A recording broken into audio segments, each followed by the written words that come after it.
So you think you can't edit a good video using Shotcut? I'm going to prove you wrong today.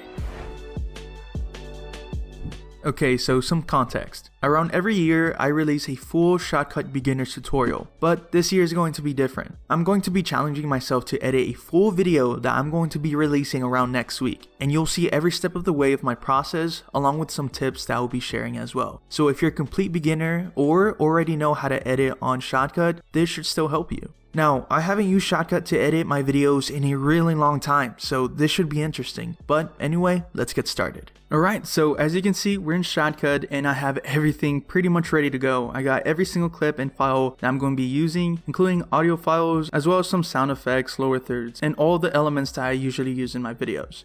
So the first thing that we're going to do is open our video and audio tracks. So I'm just going to go to the timeline, select this icon, go to track operations, and then we're just going to select add audio track. And then we're just going to repeat the same process, but this time we're just going to add a video track. Now these are the two main tracks that we're going to start with. So in my process, I usually add all my voiceovers and all my recordings and just trim it down and place them in order so I can get a sense of how the video is going to progress and how long the actual video is going to be. So what I'm basically doing is dragging and dropping all my audio recordings since I have them named in order and just trimming all the excess parts that I don't need of my actual recordings. And I'm just going to place them side by side and adjust them according to the video format that I'm looking for. Now I do want to say that I record all my voiceovers using Audacity and I actually edit them in Audacity as well. So the actual voiceover should be up to the quality that I'm used to working with. So as you can see, I have added all my audio files into the audio track and I've placed them serving as an outline for my whole video. And as you can see, there are certain segments where I do have gaps, but that's because I planned ahead and I pretty much know where I'm going to place all of my elements since I edit my footage according to the audio recordings, and this is the process I go by. Now before we go into much further in editing, I do want to share the overall outline of Shotcut. Many of you are familiar with it, but as you can see, we can start with these tabs, which includes the playlist, filters, properties, and export. These are all the windows that we're going to be moving back and forth when we're editing this video clip. In the toolbar right here, we can see all the various tools that will basically help us edit the clips, including some snapping toggles, as well as the razor and split tool, and the zoom in and zoom out features for the timeline, which comes in really in handy. In the very top of the ribbon, you can access all the tools and all the different windows that will help you progress along this edit. We can also find our preview screen, and above that, all these little toggles that will allow us to switch to different windows, such as the editing FX, color and audio windows, and much more. Now back to the actual editing portion. Now first, I am just going to play through and just place all my video clips to where I see it's important. So in this very first segment, I have the intro to my video, and you guys know that after my intro, I'll add the logo reveal, so this is where I'll place it most of the time. And as we move forward with this video, you guys will see me do a lot of fine detailing here and there, just because I want to make sure everything is neatly organized to make sure the video quality is actually good and there's no gaps in between. So I'm just going to be shifting a few things here and there. Another common thing that I actually do is just go to the very end of my video and add my outro. This will help me align the outro with the last recording and give me an overall perspective of how long the video is going to be. And as you can see, if I zoom out and move my playhead all the way to the last end of the clip, I can go to the preview screen and see the duration of the whole entire video. So this video is about 5 minutes, which is a great outline to start with of how long the video is going to be and where I can place each clip and each element. So the next thing I'm going to do is add all my clips into the timeline. And as you can see, I dragged my first clip into the timeline. It plays out smoothly and I can see it really clearly in the preview screen. One tip that I do recommend you guys use is turn on the proxy on when you're editing your videos in Shotcut. So if I go to settings and go to proxy, you can see that I have the use proxy setting checked, and basically allows me to preview the video really smoothly as I'm working on the edit for the video. So if you want a better smooth experience when editing in Shotcut, I actually recommend you guys use the proxy setting. But all I'm doing now is importing all my video clips, and I'm going to start trimming the beginning and the end of each video clip. Now this is really tedious work, but there's different ways that you guys can trim a video. One of which is scrubbing through the timeline. You can either use the playhead in the preview screen or in the timeline and just find the exact location and use the split tool that's in the toolbar. And then from there, you can just delete the remaining, or you can go to the end of your video clip and drag until you find the perfect place to trim it at. You can also select the video clip from your playlist and it should open up in the preview screen with a blue highlighted timeline. You can grab the ends of each of the blue strip, trim it by dragging it, and then once you found your precise location, you can just click and drag the video clip from the preview screen into your timeline. From here, all I'm going to do is drag my video clip and put it right beside of the other one, and I'm going to add a simple fade in. From there, I'm just going to trim the end of my video clip at the exact location I want to. And that's the process that I'm going to be using for each one of my video clips. So I'll see you guys once I'm done doing that. So as you can see, I have finished editing the main portion of the video. I've added every single one of my video clips and matched it exactly to the audio recordings throughout this tutorial. This process pretty much involved me changing the speed of each video clip, as well as duplicating some frames, and of course cutting and trimming the video clips so that it would fit exactly according to my audio recordings. But the most important thing is that the main part of the video is done, and all we have to do is just add some supporting footage, elements, sound effects, and basically that's pretty much it. So we're gonna move to the next portion of the edit. So now that the rough cut of the edit is done, the next thing we have to do is add our transitions. And this is going to be pretty interesting because most of the transitions that I use come from Sony Vegas, so I really have to think outside of the box here by using Shotcut. But one thing that I do like doing is adding a second video track. This will allow me to add any supporting B-roll as well as overlay transitions such as a lens flare transition, which I am planning to using for this video.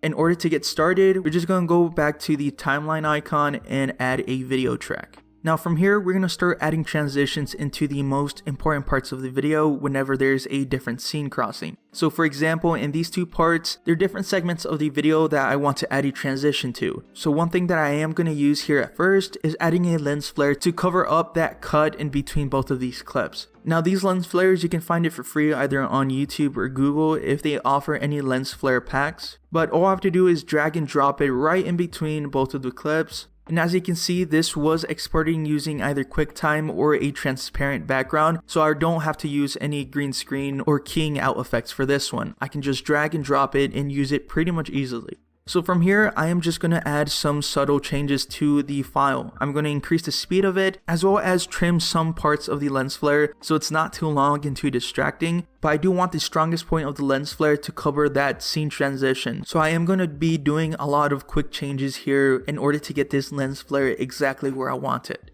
So that portion of the lens flare is finally done. It took a lot of fine detail in moving it around, but it actually looks pretty good. Now another example of a transition that I do want to add is in between this scene as we move from one scene to another. Now this one is really subtle, so I don't think I have to use a big transition, but something to support that subtleness. For this transition, I am just going to use a normal crossfade or dissolve transition that Shotcut offers. So what I'm going to be doing is selecting one of the video clips. From here, I'm basically just going to take the end of it and drag it over the other video clip. And as you can see, it creates this blue or purple zone that represents a transition every time you overlap clips in Shotcut. And not a lot of people know this, but you can add different types of transitions just by selecting on the transition segment itself. Going to properties, it gives you different types of transitions that you guys can use and test out. However, I'm just going to stick with the default transition, but you guys can check all of them out. And there's other settings that you guys can mess with as well, such as the softness. But this is the basic transition layouts that Shotcut gives you, and it's pretty much what I need just for this specific scene. Now the other type of transition that I'm going to be showing you guys how to make is actually a custom one. Now this is not going to be a true transition, it's going to be more like a reveal of the first scene, but you can certainly use these settings that I'm about to show you to use it as a slide in transition. So the first thing I want to do is split the first video clip so it doesn't affect the whole video clip, just a portion of it. From there, I'm just going to use the first portion, select it, and we're going to go to filters. From there, we're just going to go to the video tab and we're going to be looking for a specific filter called size, position, and rotate. And from here, we're just going to do a few adjustments. As you can see, there are many settings that you guys can use, but we're just going to be focusing on the position of the video clip. So in this transition, I'm looking for the clip to slide in from the left, and there's actually two ways you can do it. You can go exactly to the preview screen and use the little circular icon and just drag it out of frame and try to put it as steady as possible. Or a more efficient way is going to the position and typing in -1920 by 0. This will only change the horizontal positioning of the video clip so it's right out of frame. Now in order to animate this, all we have to do is just press on that little keyframes icon. This should switch us to the keyframes timeline, which only the video clip that you are applying this filter should appear. We do have to alter a few of these settings for this video clip. So you want to make sure that your playhead is all the way into the beginning and make sure that the position is -19, 20 by 0. From here, what you want to do is let it play or move the playhead into the middle of the video clip and put the position at 0, 0. This should adjust the settings for the slide-in animation. And with that circular toggle that's in the beginning of the video clip, you basically want to drag that out so that the animation can play out. And this toggle, depending on how far you drag it, will affect the speed or duration of the actual animation. So if you want the animation to be slower, drag it out farther, and if you want it faster, drag it a little bit inward until you get that precise duration and speed that you're looking for. So if we hit play, we can see that the first video clip is sliding in, acting as a reveal. Now these settings, like I said before, you can use it for any video clip if you want to add this as a transition. This is here for you, and you can do it at any orientation as well. Now there is one more type of transition that I do want to show you guys how to make, just because I use it all the time when I'm editing my videos when I am using Sony Vegas, but it's still possible to replicate it using Shotcut. And this is the blur transition. So the first thing you want to do is find a specific place of 2 video clips that you want to use this blur transition at. And in this case, I just found this little area of the video. Now what I'm going to do is split the end of this video clip and split the beginning of the following video clip, so only those 2 segments are affected by the filters that we're going to be adding. Now the first video clip that I have selected, we're just going to go to filters and add a Gaussian blur. And as you can see, you guys can change the amount of blur that you want to add for your video. From here, all you have to do is come to this copy icon and copy the filters, and we're going to move on to the second segment. So we're just going to select that one real quick, move the playhead, go to filters, and just paste the filters that we added, and as you can see, it has the same exact filter at the same amount of blur. From here, we're just going to go back and add an animation to this. And like before, we're just going to choose the keyframes icon so we can go to the timeline. So for this particular segment, we're actually going to be fading out of the blur. So as you can see, the blur is progressive until I add the little toggle so it fades out of that blur. And it's what we're going to do with the next one as well. So we're going to select on the previous segment and just go to the keyframes icon. And this time we're just going to use the first toggle of the beginning of the clip and just drag it out as well. And we're just going to change the amount of blur as well. And throughout this animation, the amount of blur does increase. Now if you want to change the amount of blur in each segment of the video clip, you can always go back to the toggle and just reset it or change the amount of blur that you want to add to the video clip. But you want to be careful because we are adding that fade in and fade out to that blur. So the next thing that we're going to do is add that dissolve transition in between both of the clips. So I'm just going to select on the first segment, click on the end of the video clip and drag it until we overlap it and the transition segment appears. The next thing that we're going to do is paste the blur filter so that there's no difference whatsoever when transitioning between both clips. So as you can see, if I uncheck the filter, it does look pretty weird, but if I turn it on, it looks completely normal. So this is an easy way that you guys can make a blur transition when you're editing one of your video clips. You just want to make sure that you time it properly and not make it too long. So I'm actually going to go back and make some few adjustments so I can make this transition a little bit more faster. But that is the basics of how to make a blur transition in Shotcut. Now that we have finished adding all the transitions to the video, the next thing that we're going to be focusing on is adding any supporting footage as well as overlays, hence why we have the second video track on top. So right now I'm just going to add some B-roll footage to this tutorial as well as some overlays and lower thirds as well. So let's get right into that. Now the first couple of clips that I'm going to be adding to the track are actually my lower thirds. And right now what I'm doing is finding a suitable place to add these lower thirds and places where it doesn't interrupt anything important that's going on during the tutorial. So I usually look for places where I'm either explaining something or showing different examples, but the most important thing is to make sure that the lower thirds aren't distracting or interrupting from something important in the tutorial. Another thing to take in consideration when adding any kinds of overlays or lower thirds is to not saturate the video with them by adding too many lower thirds at too many times throughout the video. So I'm just going to be looking for 2 solid spots where these lower thirds can appear and send out the message.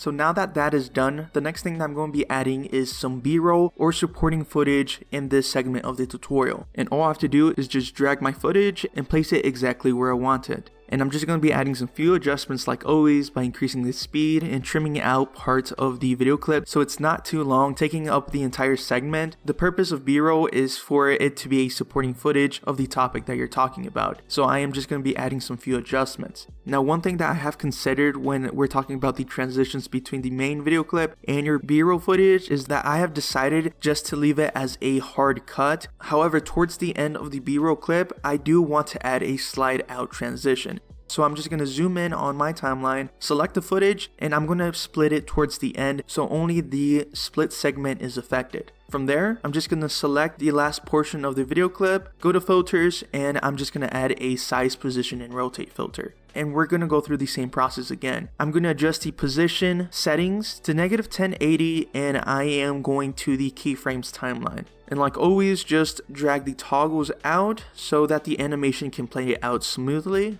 And I'm going to be doing a lot of adjustments going back and forth so I can get that sliding out animation.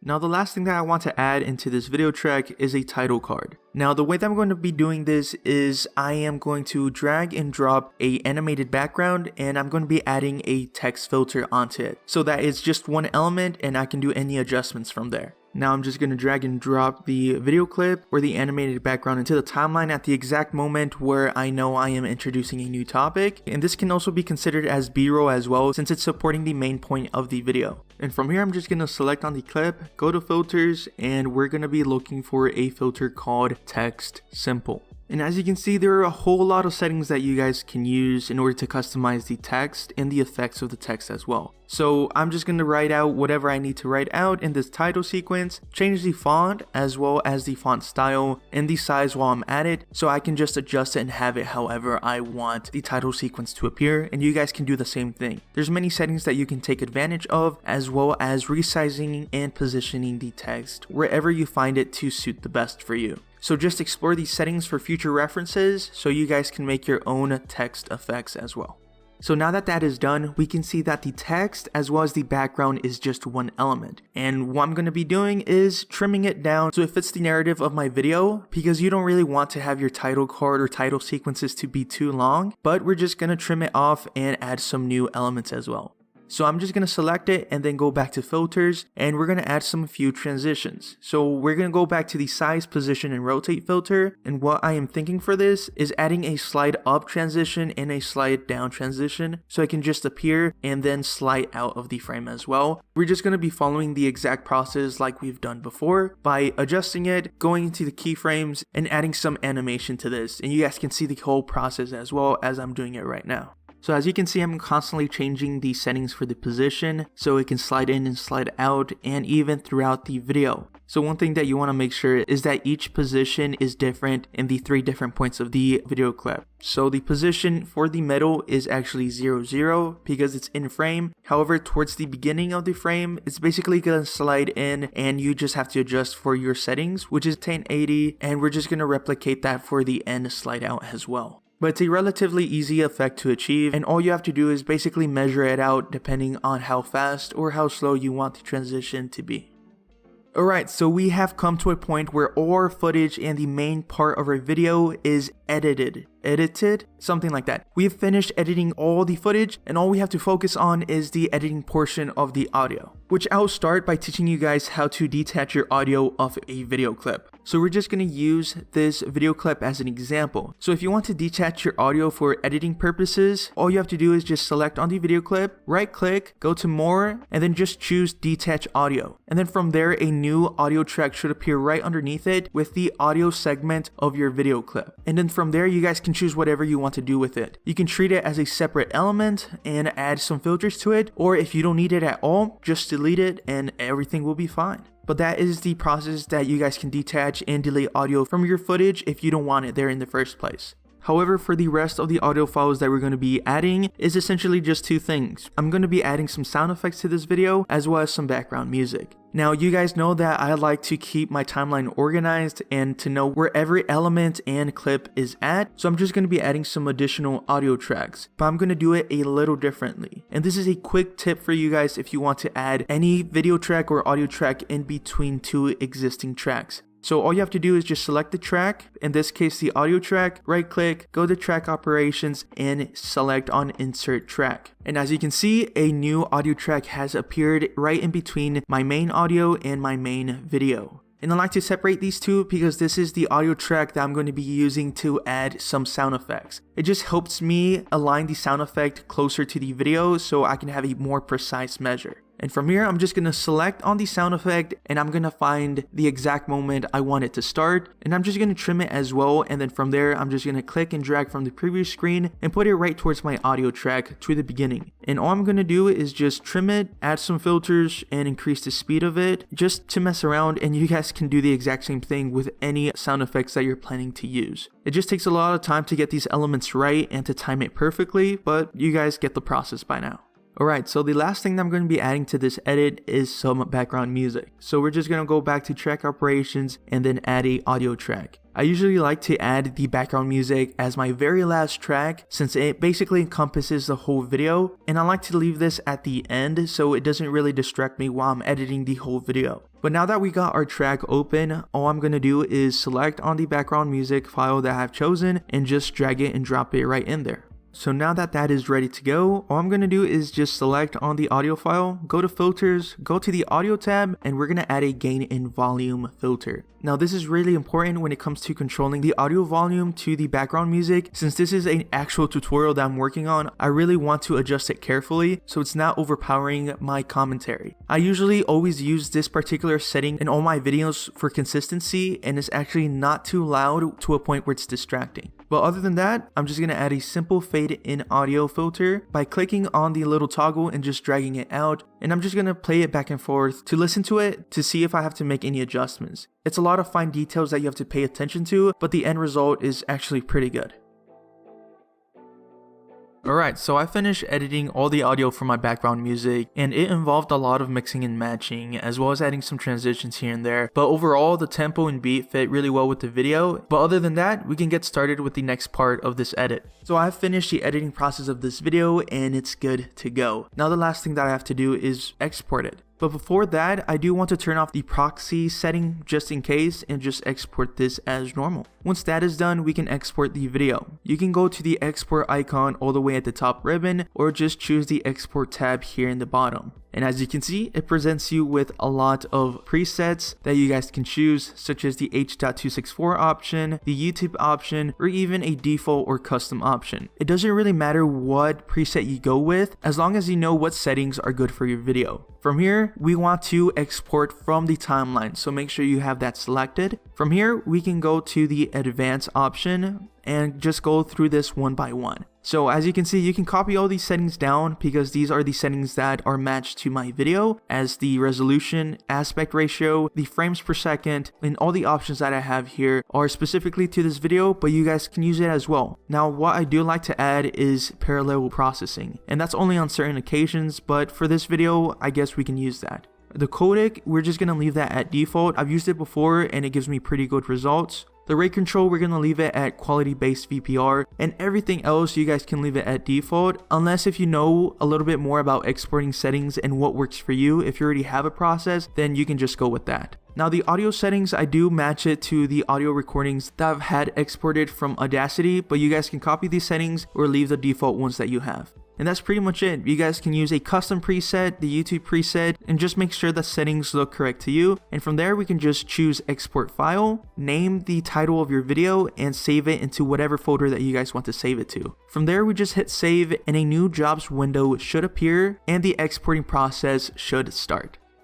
So there we have it. I have completed the Shotcut editing challenge. Well, at least it was a challenge for me since I haven't used Shotcut to edit any of my videos for a very long time. So I was quite surprised to see that I do remember quite a few things that I've used to do in the past. But this was a really cool experience and a good refresher to stay on top of things when it comes to trying out different video editing softwares. But yeah, that's pretty much it. I had fun doing this challenge, and I know that you guys use Shotcut and really like these videos, and hopefully this video was of help. So don't forget that I'm going to be releasing this tutorial that we just edited on Shotcut next week, so you guys can learn something from that tutorial as well as to see how good of a job I did editing a video on Shotcut. Now, spoiler alert, I already watched it. It looks pretty good to me. There's a few things that I wished I polished off, but the overall result looked pretty nice. But hopefully it meets the quality expectations that I set for myself when I'm making these tutorial videos. But that's pretty much it for today's video. Hope you enjoyed it. Thank you for watching, and I'll see you on the next one.